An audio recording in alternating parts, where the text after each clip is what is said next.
রাজধানীর হাতিরঝিলে গাড়ির সাথে ঘষা লাগাকে কেন্দ্র করে ডিএমপির ডিপ্লোম্যাটিক সিকিউরিটি বিভাগের অতিরিক্ত উপপুলিশ কমিশনার মাহফুজুজ্জামান সরকারকে মারধর করা হয়েছে। বুধবার রাতে এই ঘটনায় মামলা হয়েছে হাতিরঝিল থানায়। এর মধ্যে 5 জনকে গ্রেপ্তার করেছে পুলিশ। এ গ্রেড ক্লিংকারের কনফিডেন্স সিমেন্ট, বাংলাদেশের হৃদয় জুড়ে।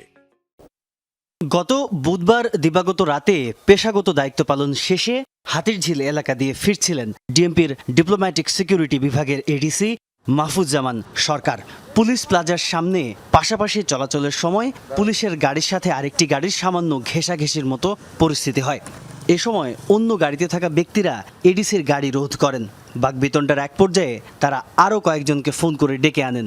20-22 জন মিলে এলোপাতাড়ি মারতে থাকে ওই পুলিশ কর্মকর্তাকে। পুলিশ প্লাজার সামনে হাতিরঝিলের এই ব্রিজটি হচ্ছে হামলার স্থান। পুলিশ বলছে এডিসি মাহফুজুজ্জামান বুধবার রাতে দায়িত্ব পালন শেষে তার ব্যক্তিগত গাড়িতে করে ফিরছিলেন, আর ঠিক এইখানটাতে আসার পরে একটি গাড়িতে ধাক্কা লেগে যায়। তারপরই তার উপরে চড়া হয় 15 থেকে 20 জন মানুষ, গুরুতর জখম করা হয় তাকে। পরে এডিসি মাহফুজুজ্জামানকে উদ্ধার করে হাসপাতালে ভর্তি করা হয়। মারধরে গুরুতর আহত ওই কর্মকর্তার শরীরে 17টি সেলাই লেগেছে। বর্তমানে রাজধানীর ইউনাইটেড হাসপাতালে চিকিৎসাধীন তিনি।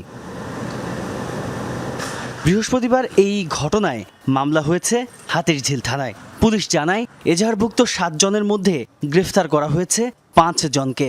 গ্রেফতার ব্যক্তিরা হলেন মোর্শেদ আলম, মোহাম্মদ বিল্লাল হোসেন, মোহাম্মদ আলমগীর হোসেন, স্বপন সরকার ও সিফাত ইউনুস লিলিন। গত বুধবার রাতের যে এডিসিকে মারধরের যে ঘটনা, ওটা তো বোধহয় আপনাদের ওখানে একটা মামলা হয়েছে, ওইটার ব্যাপারে একটু যদি ছোট্ট করে বলতেন। যে না ভাই, এই বিষয়ে আমাদের ডিসি স্যারের সাথে কথা বলবেন, মিডিয়া। পুলিশ জানিয়েছে হামলাকারীরা পেশায় ব্যবসায়ী। ঘটনার সময় মদ্যপ অবস্থায় ছিলেন তারা। ঘটনায় জড়িত অন্যদের চিহ্নিত করতে তদন্ত চলছে বলে জানিয়েছে পুলিশ। তাজনুর ইসলাম, যমুনা নিউজ, ঢাকা।